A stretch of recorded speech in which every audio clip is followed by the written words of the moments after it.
caloroso saluto al pubblico di Telefriuli, bentrovate e bentrovati all'appuntamento con lo sguardo dell'anima.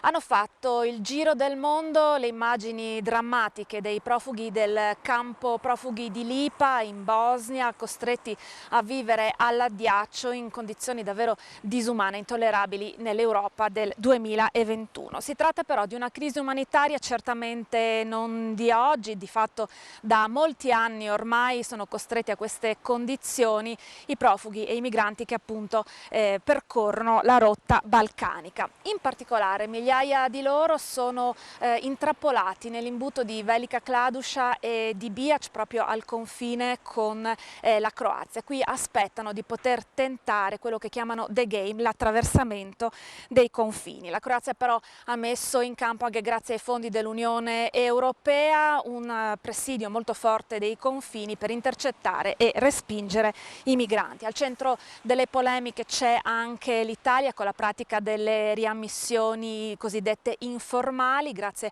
a un accordo bilaterale che il Ministero dell'Interno ha riesumato dal 1996 e consente di appunto respingere entro 10 chilometri i migranti che sono stati intercettati, e da qui tornano in Slovenia e poi in Croazia nelle mani della polizia che come sappiamo è documentato usa sui migranti delle violenze davvero disumane. Ecco, e proprio in questi giorni c'è stato il pronunciamento del Tribunale di Roma che ha ritenuto illegittimi queste riammissioni. Ecco dunque che allora oggi noi parleremo di rotta balcanica, ma non solo, parleremo anche di accoglienza sul nostro territorio. Come sempre il mio compagno di viaggio è Don Daniele Antonello. Don Daniele, buongiorno, buona domenica come sempre. Ciao, una buona domenica a te e anche ai telespettatori di Telefriuli. Mi hai portato su in montagna, cara Sì, Anna. in una giornata non proprio felicissima, ma insomma molto suggestiva anche l'atmosfera così. Dove siamo? Siamo a Tolmezzo, siamo nella piazza principale di Tolmezzo, dove vedete proprio dietro a noi questa chiesa, il Duomo di Tolmezzo, risalente al 1764 e sorge in particolare vicino qui alla piazza 20 settembre, sul sito dell'antica chiesa di San Martino, che è stata demolita proprio per far posto all'attuale chiesa progettata dal tolmezzino Domenico Schiavi. E la facciata, pensate, poi in realtà è stata completata soltanto nel 1931. Ecco perché siamo venuti a Tolmezzo quest'oggi. Siamo qui perché in realtà potremmo dire che è una porta d'ingresso verso tutte le valli della Carnia, è come dire una sorta di crocevia di popoli e culture che risentono anche dell'influsso germanico, e questo lo vediamo proprio nella gran parte delle chiese che nella storia hanno assorbito proprio questo influsso culturale.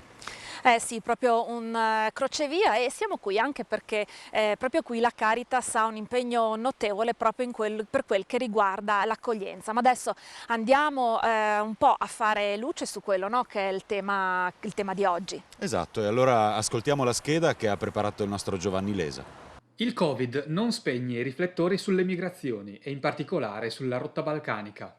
Anzi, la pandemia e la recente ondata di gelo che ha investito l'Europa hanno fatto emergere con più forza la situazione di crisi umanitaria in alcune aree dei Balcani. Ci riferiamo in particolare ai migranti che si trovano costretti nel campo profughi di Lipa, su un altopiano situato a una trentina di chilometri dalla città bosniaca di Bihač. Lipa dista appena 5 km dal confine con la Croazia, porta d'ingresso nell'Unione Europea per migliaia di persone, provenienti prevalentemente da Afghanistan, Pakistan e Iraq. Lo scorso 23 dicembre un incendio ha distrutto il campo di Lipa, lasciando al gelo più di 1000 persone. Di queste, 700 hanno trovato riparo in tende allestite dopo il rogo, mentre altre 350 hanno dovuto accontentarsi di ricoveri di fortuna nei boschi. Nella stessa area, che presenta ancora alcuni campi minati non bonificati dopo il conflitto degli anni 90, sono presenti altre 2500 persone circa, che vivono al di fuori dei campi di accoglienza e sono pertanto accampate in edifici abbandonati o nei boschi. A livello politico, l'Unione Europea, se da un lato ha stanziato dei finanziamenti alla Bosnia, paese non membro, per l'accoglienza, dall'altro è accusata di aver appaltato la questione dei migranti a un paese ancora fortemente segnato dalle conseguenze delle guerre degli anni 90 e da una significativa instabilità politica. per non parlare della violenza con cui la polizia croata respinge i migranti al confine. Sul campo, preziosa e fondamentale, c'è, da sempre, IPSIA, la realtà delle ACLI che si occupa di cooperazione allo sviluppo. Non è mancata poi, per fortuna, una solidarietà dal basso. I pasti caldi sono preparati dalla Croce Rossa, mentre l'abbigliamento e la legna da ardere sono stati portati proprio in questi giorni anche da Caritas Italiana. Molto attive anche piccole associazioni umanitarie di diversi paesi europei, compresa l'Italia. Non si può più aspettare, sottolinea Don Francesco Soddu, direttore di Caritas Italiana. È assolutamente urgente fare ogni sforzo per garantire un'accoglienza dignitosa e sicura, rafforzare l'assistenza umanitaria a Lipa e in tutti gli altri campi profughi della Bosnia-Erzegovina. E infatti anche la Caritas diocesana di Udine ha avviato una raccolta fondi a sostegno dell'emergenza migranti in Bosnia. Le persone che percorrono la rotta balcanica puntano a raggiungere in particolare Germania, Francia, Svezia e Norvegia. Il transito tocca spesso anche la nostra regione, come dimostrano i numerosissimi rintracci avvenuti anche alle porte di Udine la scorsa estate. Secondo il report regionale sull'immigrazione, a settembre 2020 erano poco meno di 3.000 i cittadini stranieri richiedenti asilo, ospitati in Friuli Venezia Giulia, in attesa di risposta da parte della loro richiesta di protezione internazionale. Cosa possiamo fare per aiutare le popolazioni che premono ai confini dell'Europa? Come si pone la Chiesa davanti a questi fatti? E cosa si sta facendo sul nostro territorio? E dunque dopo questo focus sulla rotta balcanica desideriamo farvi conoscere qualcuno che quella rotta l'ha percorsa. Insieme a noi Toriale Hashemi, afghano, mediatore culturale della Caritas e anche scrittore. Pensate che nel 2020 ha vinto il prestigioso premio nazionale Dimmi Scritture Migranti. Ecco, ci mettiamo proprio in dialogo con te. Toriale, benvenuto qui allo Sguardo dell'Anima. Grazie, sono Toriale Hashemi, come sono stato presentato da lei. Sono un afghano mediatore interculturale e vivo qua in Italia da 9 anni e mezzo e come in senso mi presentava lei, Anna, lavoro con i migranti che sono qua nei centri di accoglienza e poi scrivo anche certe volte le storie di migranti che partono dall'Afghanistan o nel senso dal Pakistan o da vari paesi che affrontano le difficoltà del viaggio che vengono qua. Ecco, che cosa vuol dire? Proprio tu l'hai provato in prima persona, lasciare il proprio paese, i propri affetti e venire fino qua e percorrere quella rotta? La difficoltà del viaggio in realtà è molto difficile che io potessi in senso spiegare o dire con le parole perché è molto difficile. È come in senso qualcuno vedesse proprio con gli occhi, in senso con i propri occhi, morire e non avesse la strada da scappare. Per esempio io personalmente nella rotta balcanica non sono bloccato. Per fortuna quella volta che ho passato io questa via, ho attraversato, la via non era così chiusa ma l'ho passato.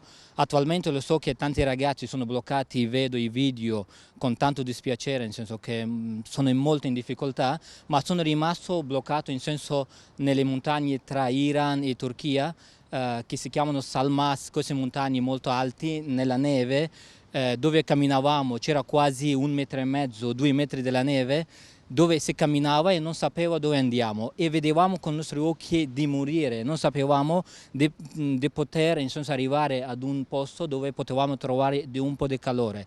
Era difficilissimo, eravamo tutti in senso tristi, piangenti, piangevamo, non potevamo sentirci le nostre famiglie, eravamo veramente in molte difficoltà. Quindi le persone che ora sono bloccate in senso in Croazia o prima di Croazia, Bosnia, Serbia o in senso altri paesi come Bulgaria, Turchia, in difficoltà che sono senza fissa dimora, che non ce l'hanno il tetto sopra, veramente le capisco che sono molto in difficoltà, che ogni giorno in senso pensano e vedono di morire. Ecco, queste difficoltà, però tu appunto sei a contatto ogni giorno con ragazzi appunto migranti che sono arrivati in Italia, ecco, qual è la speranza che leggi nei loro occhi quando li incontri? Allora, come me stesso, anche tanti altri ragazzi che vengono qua o che viaggiano, che sono in viaggio, loro in senso, la felicità loro è di arrivare in un punto dove ci sarà una città, dove trovano un aiuto, qualcuno che le dà un'accoglienza iniziale o di qualsiasi tipo che sia, in senso l'acqua da mangiare o qualsiasi cosa. In senso gli immigranti che scappano in senso da qualsiasi paese, in particolare io che sono afghano, parlo dall'Afghanistan, e scappano per la guerra ogni giorno, vi giuro, io quando apro in senso Facebook, Instagram, le social media, ogni giorno vedo le kamikaze, attentati, attacchi in senso sulle caserme di militari afghani, ogni giorno muoiono le persone. E scappando in senso per trovare un posto dove riesci a salvarti, dove riesci a trovare una vita migliore, è molto difficile. I ragazzi che vengono qua, che non vengono seguiti in senso dalle persone che li uccidono, sicuramente gli dai una nuova vita, come un bambino che nasce appena dalla sua madre, dice che bello che ha trovato questo mondo. Quindi i migranti che vengono qua sono arrivati, li trovi la felicità proprio nelle parole dagli occhi, e che non trovi da nessuna parte questa felicità. Ecco, una felicità davvero che dovremmo fermarci a guardare nelle persone che incontriamo. Grazie davvero di cuore, Grazie Toriale, a voi e grazie che mi avete questa invitato. testimonianza. Grazie, E allora adesso grazie andiamo in Bosnia, perché ci racconta proprio Daniele Bombardi, coordinatore di Caritas Italiana per i Balcani, quello che la Caritas sta facendo in Bosnia. Come Caritas siamo presenti al campo di Lipa, così come in tanti altri campi della rotta balcanica, insieme alle nostre organizzazioni partner, con IPSIA, con le Caritas locali. A Lipa in questi giorni abbiamo distribuito la legna per i migranti per potersi quantomeno scaldare, abbiamo distribuito cibo, acqua, vestiti caldi, scarpe per l'inverno, e stiamo cercando di assistere la Croce Rossa locale nei suoi interventi a favore dei migranti. In generale però c'è un problema lungo tutta la rotta, questo va sicuramente detto, perché in Bosnia-Herzegovina in particolare in questo momento si stimano circa 9.000 migranti presenti sul territorio, di cui solo 5.000 accolti nelle strutture e nei campi di accoglienza, il che vuol dire che c'è un numero molto elevato, fra le 3.000 e le 4.000 persone, che sta dormendo all'addiaccio, che sta dormendo in strutture abbandonate, in stazioni, in squat, in tutti i luoghi che non sono adatti sicuramente ad una sistemazione in questo periodo. L'inverno nei Balcani è molto freddo, si arriva di notte anche a -10, -15, e quindi siamo molto preoccupati da questo sistema così fragile, perché è un sistema che continuamente mette a rischio la vita delle persone, continuamente crea problemi anzitutto di salute, crea sicuramente condizioni anche di difficoltà di relazioni con le popolazioni locali, perché le persone vedono tutti questi migranti appunto non controllati, non accolti dignitosamente, e si preoccupano e reagiscono male, purtroppo reagiscono contro i migranti stessi, credendo che quello sia la soluzione migliore. In realtà non capiscono che invece c'è proprio una carenza della politica migratoria che porta le persone, i migranti in particolare, a non trovare posto nei campi di accoglienza. Quindi tutto questo sistema sta creando un sacco di tensione, un sacco di problemi, e sicuramente non può funzionare in questa maniera. Per cui c'è bisogno sicuramente di intervenire non solo a livello umanitario, che è un'esigenza in questo momento, perché appunto la gente non ha neanche come riscaldarsi o come mangiare, ma c'è bisogno di fare un intervento anche strutturale, che andrà fatto il prima possibile, perché altrimenti altre LIPA o altre situazioni emergenziali ce le ritroveremo da qui a qualche mese o il prossimo inverno al più tardi. Quindi se non si ricambia il sistema, se non si riforma un po' i principi dell'accoglienza in Bosnia-Herzegovina, le emergenze saranno destinate a rincorrersi ciclicamente, perché purtroppo questo è lo scenario più probabile. Eccoci di nuovo in trasmissione, siamo allo Sguardo dell'Anima e oggi trasmettiamo da Tolmezzo per parlare di migranti, rotta balcanica e di accoglienza. Abbiamo dato la voce a chi quella rotta balcanica l'ha percorsa, ma diamo voce anche alle istituzioni. Insieme a noi c'è Fabiola De Martino, vice sindaca del comune di Tolmezzo, con la delega proprio alle politiche sociali. Benvenuta allo Sguardo dell'Anima, Fabiola. Grazie, buongiorno a tutti, grazie dell'invito. Ecco, il comune di Tolmezzo ha scelto l'accoglienza diffusa aderendo alla rete nazionale dello SPRAR, quello che si chiamava SPRAR. Ecco, com'è organizzata questa forma di accoglienza? Sì, dici bene Anna, in realtà questo è già il terzo anno per noi, tanto che la Giunta Comunale già nella scorsa primavera ha deliberato la prosecuzione per il prossimo triennio, e questo già denota il fatto che sia stato un progetto che la città ha vissuto in modo positivo. In che cosa si consiste? È un'accoglienza appunto diffusa che basa il proprio principio su un'azione equilibrata, in cui da una parte non si nega l'evidenza e l'esistenza di un fenomeno così importante quale è il fenomeno migratorio, e dall'altra ci consente come amministratori di garantire anche ai nostri cittadini un'amministrazione diretta di quello che è la gestione dell'accoglienza. Nel caso nostro a Tolmezzo abbiamo 3 gruppi appartamento. Abbiamo 15 persone accolte, sono 3 gruppi che abbiamo deciso di coordinare, avendo un gruppo uomini, un gruppo donne e un gruppo famiglia, questo anche proprio per avere un impatto sul territorio che fosse più omogeneo rispetto a quello che è anche la nostra cittadinanza. Ecco, appunto ci dicevi, no, anche che è stato accolto bene, no, questa progettualità proprio perché nei piccoli numeri è ben integrata. Ecco, condividendo anche uno sguardo di fede, Papa Francesco nella sua recente enciclica Fratelli Tutti afferma che una persona e un popolo sono fecondi solo se sanno integrare creativamente dentro di sé l'apertura agli altri. Ecco, cosa può fare la politica locale per essere creativamente aperti, come suggerisce Papa Francesco? Guarda Anna, io faccio un passo indietro e lo faccio proprio da amministratore che vuole dare un taglio politico a questo argomento. Si diceva la città l'ha recepito bene, ma l'ha recepito bene perché gli amministratori se ne sono fatti carico, e se ne sono fatti carico anche andando a spiegarlo e facendo sentire ai cittadini che c'era qualcuno che se ne occupava, che non erano soli in mezzo a un grande caos, una grande confusione in cui talvolta si muovono anche le corde della paura. Cosa possiamo fare? Mi chiedi tu cosa dice Papa Francesco. Io personalmente, ma noi sicuramente come amministrazione, riteniamo che sia diritto dell'essere umano non solo essere accolto, ma anche trovare una comunità in grado che gli permetta di svilupparsi come persona, come individuo. Per fare questo ogni politico deve non muovere le corde che possono essere quelle emotive, ma affrontare questo tema in modo pratico, molto pratico. Ecco, questo è davvero un consiglio prezioso. Grazie davvero di cuore, Grazie a Fabiola voi. De Martino.